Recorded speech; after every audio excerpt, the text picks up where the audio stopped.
ఉన్నట్లయితే దేవుని వాక్యం మనం చదువుకుందాం.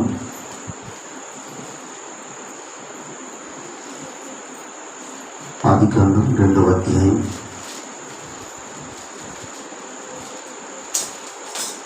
18వ వచనాన్ని చదువుదాం. మరియు దేవుడైన యెహోవా నరుడు ఒంటరిగా ఉండుట మంచిది కాదు, వానికి సాటి అయిన సహాయమును వాని కొరకు చేయుదును అనుకొనెను. చల్లని చిన్న ప్రార్థన. ప్రేమ కలిగిన తండ్రి, మీకు వందనాలు తెలియచేస్తూ ఉన్నాం. చదవబడిన మాటలు మా వినికిడిలో మీరు స్థిరపరిచి నెరవేర్చమని మీ నామములో ప్రార్థన చేసి అడిగి వేడుకొనుచున్నాము తండ్రి, ఆమేన్. ఈ రాత్రి కాలపు వేళ దేవుని మాటలు వినుటకు సంఘ కాపరిగా మీకందరికీ ప్రత్యేకమైన ఆహ్వానాన్ని నేను తెలియచేస్తూ ఉన్నా. మనము చదువుకున్న లేఖన భాగం ఆదికాండం 2వ అధ్యాయం 18వ వచనాన్ని మనం చదువుకున్నాం. మరియు దేవుడైన యెహోవా నరుడు ఒంటరిగా నుండుట మంచిది కాదు, వానికి సాటి అయిన సహాయమును వాని కొరకు చేయుదును అనుకొనెను. కాబట్టి దేవుడు ఆయన సృష్టికర్తగా 6 దినములు దేవుడు ఈ సృష్టి క్రమమును దేవుడు ఆయన కలుగు చేయటం మనకు తెలుసు.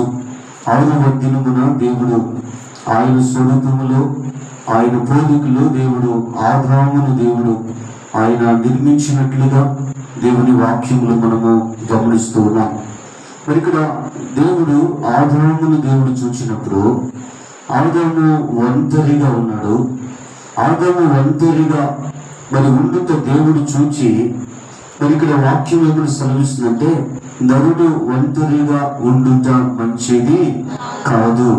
5 దినములు దేవుడు చేసిన సృష్టి ఆయన మంచిది మంచిది అని ప్రతి దినము కూడా ఆయన చేసిన సృష్టి యావత్తు మంచిది అంటున్నాడు. కానీ 6వ దినమున దేవుడు తన సహస్రములతో చేసిన ఆదాము విషయంలో దేవుడు నరుడు ఒంటరిగా ఉండుట మంచిది కాదు అని దేవుడు తలచి 22వ వచనాన్ని గమనిస్తే, తరువాత దేవుడైన యెహోవా తాను ఆదాము నుండి తీసిన ప్రకృతి ఎముకను స్త్రీనిగా నిర్మించి ఆమెను ఆదాము వద్దకు తీసుకొని వచ్చెను. కాబట్టి దేవుడు ఇక్కడ ఆదాము ఒంటరిగా ఉండుట మంచిది కాదు అని ఆదాముకు దేవుడు గాఢ నిద్రను దేవుడు కలుగు చేసి ప్రకృతి ఎముకను తీసి ఆ ఎముకను దేవుడు స్త్రీనిగా నిర్మించి ఆ స్త్రీని దేవుడు ఆదాము వద్దకు ఆయన తీసుకుని వచ్చాడు. కాబట్టి ఇక్కడ ఆదాము ఒంటరిగా ఉన్నాడు. ఆదాము ఒంటరిగా ఉండుట మంచిది కాదు అని దేవుడు ఆయన స్త్రీనిగా నిర్మించటం, ఆమెను ఆదాము వద్దకు తీసుకుని రావటం, దేవుడు వారి ఇరువురిని కూడా ఏదైనా తోటలో వారిని జతపరచటం మనము గమనిస్తున్నాం. మొదటి వివాహ వేదిక ఏదేనో తోట. మొదటి వివాహమును జరిగించినది సాక్షాత్తు దేవుడైన యెహోవా. మొదటి వివాహమునకు సిద్ధపరచబడిన వరుడు అలాగే వధువు ఆదాము హవ్వలు. కాబట్టి వివాహ వ్యవస్థను దేవుడే ఏర్పాటు చేశాడు.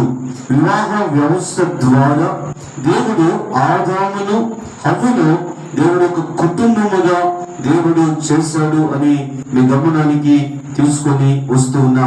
అనగా దేవుడు ఇక్కడ ఆదాము హవ్వ వారిని వివాహము ద్వారా వారి కుటుంబ వ్యవస్థను దేవుడు ఏర్పాటు చేసినట్లుగా మీ గమనానికి తీసుకొని వస్తున్నా.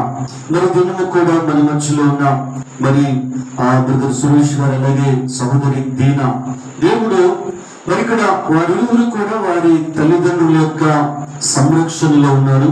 వారు విడివిడిగా ఉన్నారు. దేవుడు మరి తల్లిదండ్రుల సంరక్షణలో ఉన్న వారి ఇరువురిని కూడా, విడివిడిగా ఉన్న వారిని దేవుడు పరిశుద్ధ వివాహము ద్వారా వారిరువురిని కూడా దేవుడు జతపరిచాడు. కాబట్టి విడివిడిగా ఉన్నారు, దేవుడు వారిని వివాహ వ్యవస్థ ద్వారా దేవుడు వారిని జతపరిచాడు.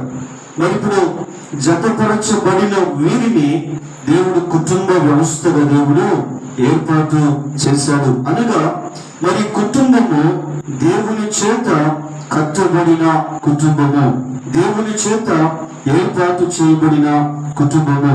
ఈ రాత్రి మన అంశము దేవుని చేత కట్టబడిన కుటుంబము అనే అంశాన్ని గురించి కొద్ది నిమిషాలు మనము ధ్యానం చేద్దాం. మరి కొన్ని హెచ్చరికలు మనము ధ్యానము చేయక మునుపు మరి ఇక్కడ భార్య భర్తలను గూర్చి మరి వారి విధులను గూర్చి మరి ఒక్కొక్క మాట నేను వారికి గుర్తు చేసి నేను ముందుకు వెళ్ళాలని ఇష్టపడుతున్నా.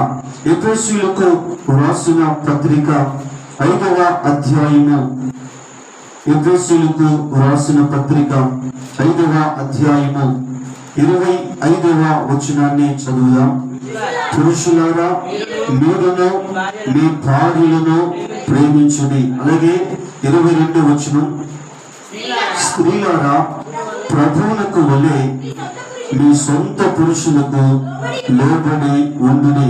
కాబట్టి దేవుని వాక్యము సెలవిస్తూ ఉన్న ఈ సత్యాన్ని మనం గమనిస్తే మరి ఇక్కడ అపోస్తలుడైన పౌలు గారు ఎఫెసీ సంఘములకు ఆయన పత్రికను రాస్తూ ప్రత్యేకంగా సంఘములో ఉన్న మరి భార్య భక్తులను గురించి వారి యొక్క విధులను గురించి పౌలు గారు ఇక్కడ పత్రికలు రాస్తూ మరి ఇక్కడ పురుషులారా మీరును మీ భార్యలను ప్రేమించుడి.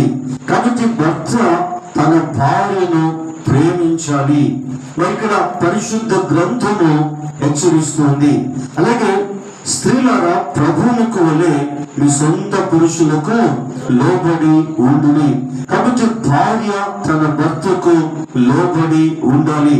కాబట్టి వాక్యము సెలవిస్తూ ఉన్న ఈ సత్యాన్ని మనం గమనిస్తే మరి ఇక్కడ దేవుని ద్వారా మరి పరిశుద్ధ వివాహము ద్వారా జతపరచబడి మరి వివాహ వ్యవస్థ ద్వారా కుటుంబ వ్యవస్థగా ఏర్పాటు చేయబడిన దంపతులు మరి ఇక్కడ వారిని దేవుడు వారి విధులను దేవుడు ఆయన గుర్తు చేస్తున్నాడు. భర్తలారా మీ భార్యలను ప్రేమించండి, భార్యలారా మీ భర్తలకు లోబడి ఉండుని. కాబట్టి రోజు ప్రతి కుటుంబంలో ప్రతి మరి భర్త తన భార్యను ప్రేమించాలి, భార్య భర్తకు లోబడి ఉండాలి అండి. జీవిత కాలం అంతా కూడా అలా ఉండగలిగితే ఆ కుటుంబంలో మరి ఇక్కడ వారు సంతోషంగా ఉంటారు, వారు సమాధానంగా ఉంటారు. మరి ఇక్కడ వారు వాక్య క్రమము కలిగిన ఒక మంచి కుటుంబముగా వారు ఉంటారు అనే సమయంలో మీ గమనానికి తీసుకొని వస్తూ ఉన్నా. అయితే మరి దేవుని ద్వారా కట్టబడిన కుటుంబానికి కొన్ని హెచ్చరికలు మరి మీ గమనానికి తీసుకుని వచ్చి నా మాటలు ముగించాలని ఇష్టపడుతున్నా. మరి మొట్టమొదటిగా యెహోషువ గ్రంథము 24వ అధ్యాయము, యెహోషువ గ్రంథము 24వ అధ్యాయము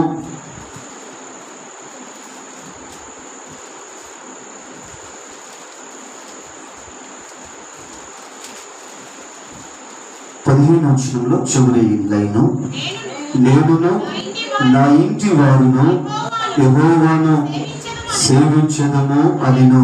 చలండి. మరి ఇక్కడ దేవుని చేత కట్టబడిన మరి కుటుంబము మరి ఇక్కడ బైబిల్ గ్రంథాన్ని మనం గమనిస్తే ఇక్కడ యెహోషువ కుటుంబం మనకు కనబడుతుంది. యెహోషువ అంటున్న మాట, నేనును నా ఇంటి వారును యెహోవాను సేవించదును. మరి ఇక్కడ యెహోషువ చెప్తున్న మాట ఇశ్రాయేలు ప్రజలతో, నేనును అలాగే నా ఇంటి వారు, నా భార్య అలాగే పిల్లలు, నా కుటుంబం యెహోవాను సేవించదును. కాబట్టి దేవుని చేత కట్టబడిన కుటుంబము యెహోషువ లాంటి కుటుంబముగా ఉండాలి. మరి దేవుణ్ణి సేవించే కుటుంబముగా ఉండాలి, దేవుణ్ణి ఆరాధించే కుటుంబముగా ఉండాలి, దేవుణ్ణి పూజించే కుటుంబముగా, దేవుని సన్నిధిలో సాగిలపడి దేవునికి మరి నమస్కరించే కుటుంబముగా ఉండాలి అనే సమయంలో మీ గమనానికి తీసుకొని వస్తున్నా. అలాగే రెండవ మరి కుటుంబాన్ని కూడా మీకు నేను గుర్తు చేస్తాను. లూకా శుభవార్త మొదటి అధ్యాయము, లూకా శుభవార్త మొదటి అధ్యాయము 6వ వచనాన్ని మనము చదువుదాం. వీరిద్దరూ ప్రభు యొక్క సకలమైన ఆజ్ఞల చొప్పునను న్యాయ విధుల చొప్పునను నిరపరాధులుగా నడుచుకొనుచు దేవుని దృష్టికి నీతిమంతులై ఉండిరి. కాబట్టి ఇక్కడ జకరియా, ఎలిజబెతు, మరి ఇక్కడ ఈ కుటుంబం మనకు కనబడుతుంది. మరి ఇక్కడ జకరియా, ఎలిజబెతు వీరిద్దరూ ప్రభు యొక్క సకలమైన ఆజ్ఞల చొప్పునను న్యాయ విధుల చొప్పునను నిరపరాధులుగా నడుచుకొనుచు దేవుని దృష్టికి నీతిమంతులై ఉండిరి. ఒక మాటలో చెప్పాలంటే జకరియా, ఎలిజబెతుల కుటుంబము ఒక వాక్య క్రమము కలిగిన కుటుంబము, వాక్యానుసారమైన కుటుంబముగా మీ గమనానికి తీసుకొని వస్తున్నా. ఎప్పుడైతే ఈ కుటుంబం వాక్యాన్ని అనుసరిస్తున్నారో, వాక్యాన్ని వారు పాటిస్తున్నారో, వాక్యమును మరి గైకొనే కుటుంబముగా ఎప్పుడైతే కుటుంబం ఉందో, ఈ కుటుంబము దేవుని దృష్టికి వారు నీతిమంతులుగా ఉండిరి అని దేవుని వాక్యము సెలవిస్తుంది. కాబట్టి దేవుని చేత కట్టబడిన కుటుంబము జకరియా, ఎలిజబెతుల లాంటి కుటుంబముగా ఉండాలి అని మీ గమనానికి తీసుకుని వస్తున్నా. అలాగే ఇదే లూకా శుభవార్త 4వ అధ్యాయము 16వ వచనాన్ని మనము చదువుదాం. తరువాత ఆయన తాను పెరిగిన నజరేతునకు వచ్చును, తన వాడుకు చొప్పున విశ్రాంతి దినమందు సమాజ మందిరములోనికి వెళ్ళి. చాలండి, మరి ఇక్కడ యేసుక్రీస్తు ప్రభుల వారు ఆయన మరి విశ్రాంతి దినమున సమాజ మందిరములోనికి వెళ్ళి, కాబట్టి యేసుక్రీస్తు ప్రభుల వారు తన వాడుక చొప్పున, యేసయ్య ఆయన ఒక వాడుకని యేసు ప్రభు వారు ఆయన కలిగి ఉన్నారు. ఆయన వాడుక చొప్పున ప్రతి విశ్రాంతి దినముందు యేసు ప్రభుల వారు సమాజ మందిరములోనికి వెళ్ళి, అనగా మరి ఇక్కడ ప్రతి ఆదివారము దేవుని మందిరమునికి వెళ్ళే ఒక అలవాటును ఇక్కడ మనము గమనిస్తున్నాం. కాబట్టి దేవుని చేత కట్టబడిన కుటుంబము ప్రతి ఆదివారము మరి ఇక్కడ దేవుని ఎదుట కనబడుటకై మీ స్థానిక సంఘములో మీరు హాజరు కావాలి అని మీ గమనానికి తీసుకొని వస్తున్నా. యేసయ్య మనకు మాదిరిగా ఉన్నారు. ఆయన తన వాడుక చొప్పున ప్రతి విశ్రాంతి దినమందు సమాజ మందిరములోనికి వెళ్ళి, కాబట్టి దేవుని చేత కట్టుబడిన మన కుటుంబము కూడా ప్రతి ఆదివారం, ప్రతి పునరుత్థాన దినం, ప్రభు దినమున మరి మీరు తప్పనిసరిగా మీ స్థానిక సంఘములో దేవుని ఎదుట కనబడుటకు, సంఘముగా కూడుకున్నట్టుకు మీరు సంఘమునకు వెళ్ళాలి అని మీ గమనానికి తీసుకుని వస్తున్నా. ఒకవేళ ఆదివారం, ఒకవేళ మీ ముందు ఎంత బిజీ షెడ్యూల్ ఒకవేళ మీకున్నప్పుడు కూడా అవి ఎంత అత్యవసరమైనవి అయినా సరే ఫస్ట్ ప్రయారిటీ దేవుని సంఘమునకు ఇవ్వాలి అని మీ గమనానికి తీసుకొని వస్తున్నా. అలాగే 4వదిగా రోమీయులకు రాసిన పత్రిక 16వ అధ్యాయము 3వ వచనాన్ని చదువుదాం. క్రీస్తు యేసునందు నా జత పని వారిన ప్రిస్కిల్లాకును అకులాకును నా వందనములు చెప్పుడి, వారు నా ప్రాణము కొరకు తమ ప్రాణములను ఇచ్చుటకైనను తెగించిరి. చాలండి, దేవుని వాక్యము సెలవిస్తుంది.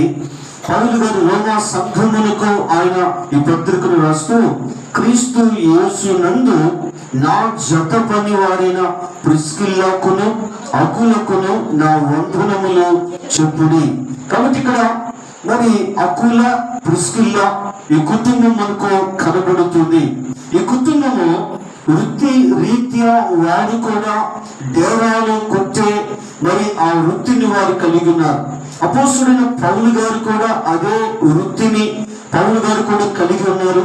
కాబట్టి మరి వీరు వృత్తి రీత్యా డేరాలు కొడుతూ పౌలు గారు ఆయన మరి సువార్త పని కొరకు ఆయన వెళ్ళినప్పుడు పౌలు గారితో కలిసి సువార్త పరిచర్యలో అకుల, ప్రిస్కిల్లా వారు పౌలు గారికి జట్టు పని వారు ఉన్నారు.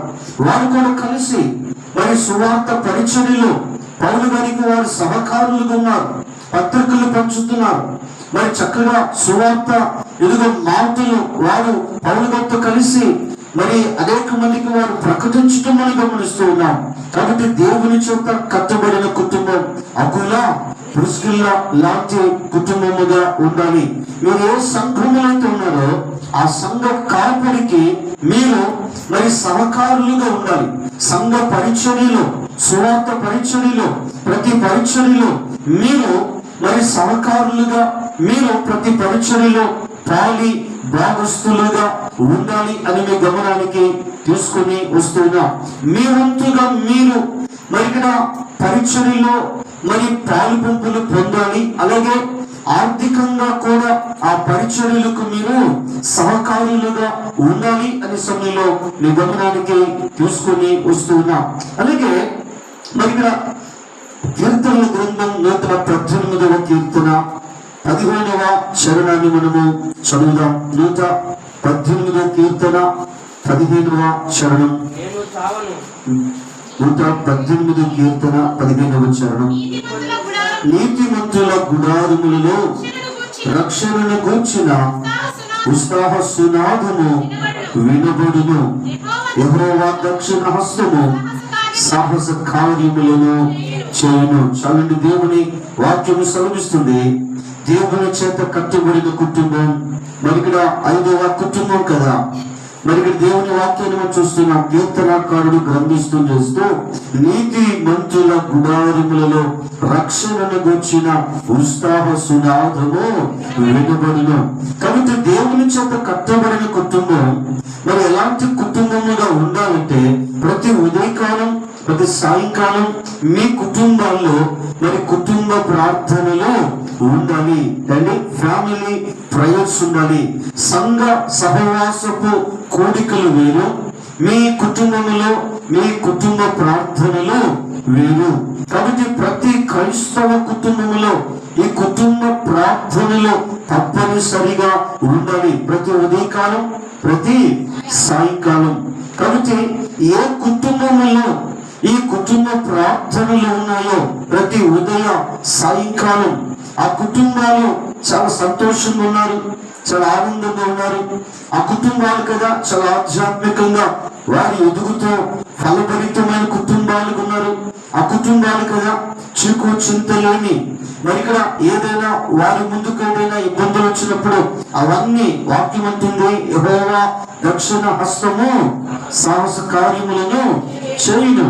కాబట్టి ఏ కుటుంబంలో అయితే ఈ కుటుంబ ప్రార్థనలు ఉన్నాయో ఆ కుటుంబము దేవుడు ఆ కుటుంబానికి ఆయన దక్షిణ హస్తము కదా సాహస కార్యములను చేస్తుంది.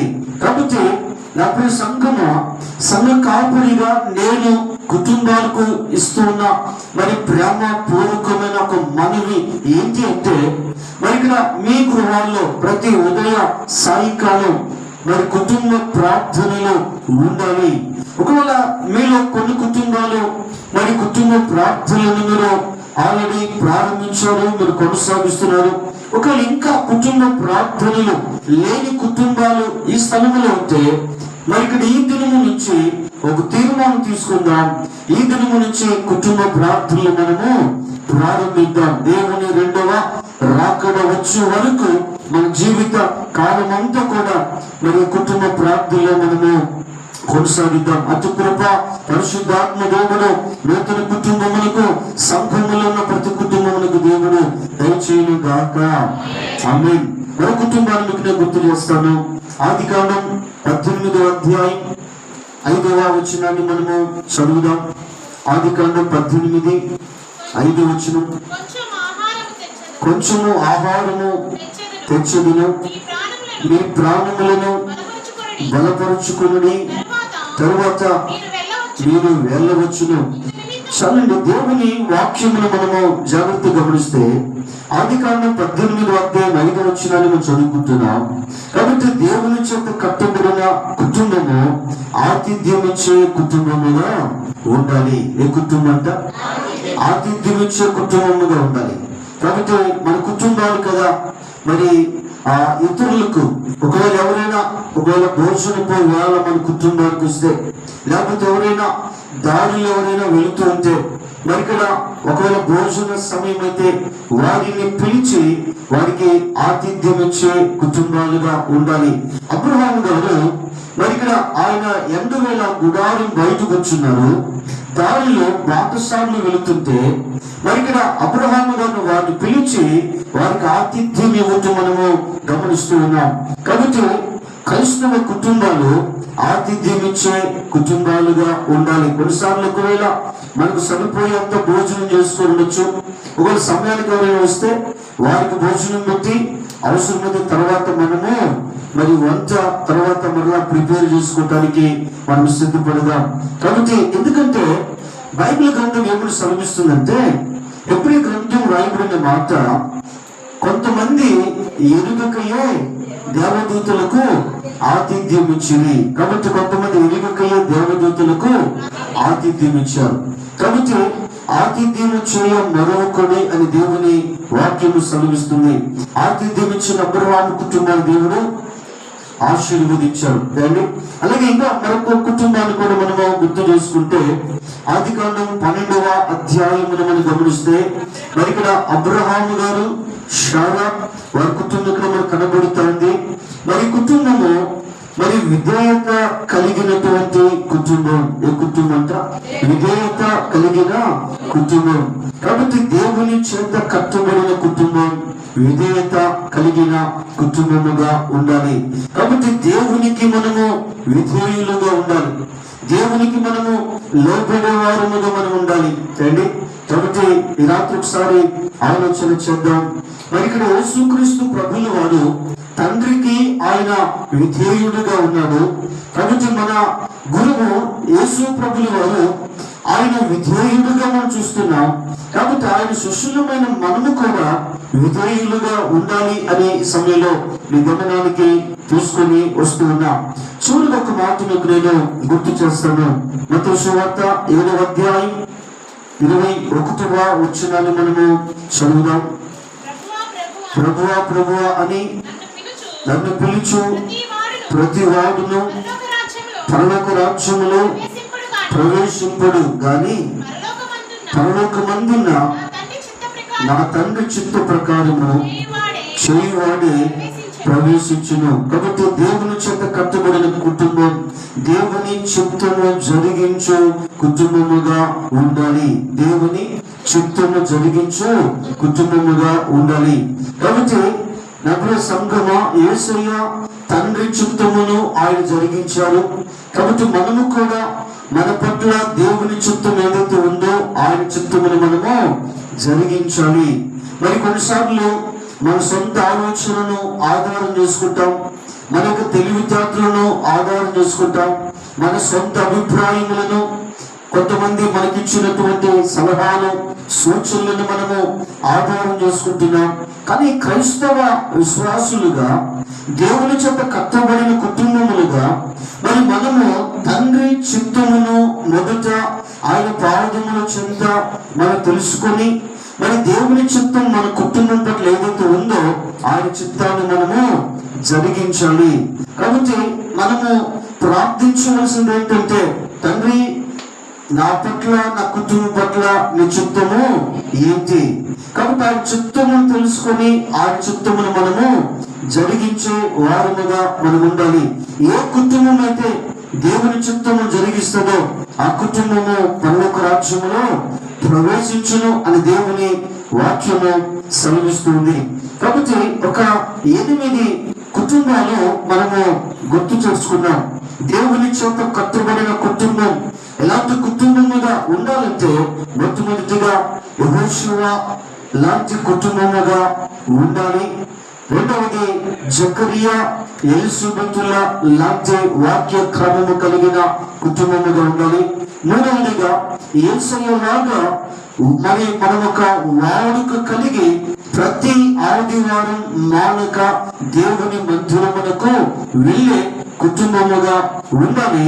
అలాగే నాలుగవదిగా అకుల ప్రిస్కిల్ల వలె మరి ఇక్కడ సువార్త పరిచర్యలో, సంఘ కాపరికి సంఘ పరిచర్యలో మనము మరి వాటిలో పాలు పంపులు పొందే మరి పాలు భాగస్తులుగా ఉండాలి అని మీ గమనానికి తీసుకొని వస్తూ ఉంటాం.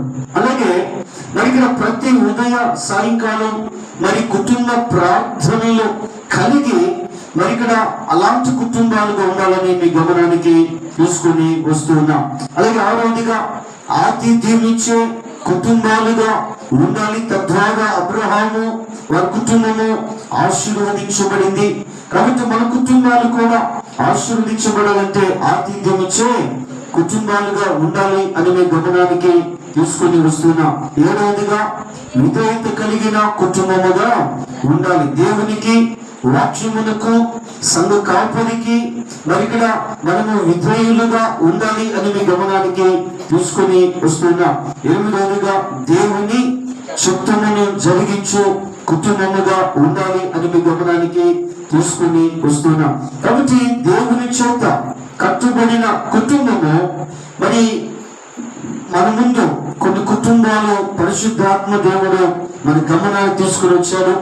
8 కుటుంబాలు మరి మన ముందు మాదిరిగా ఉంచుకొని మరి ఇక్కడ మన కుటుంబాలు వాక్య క్రమము కలిగిన కుటుంబాలుగా మనము ఉన్నప్పుడు మన కుటుంబాలు ఎలాంటి కుటుంబాలు ఉంటాయంటే మాదిరి కలిగిన కుటుంబాలుగా ఉంటాయి.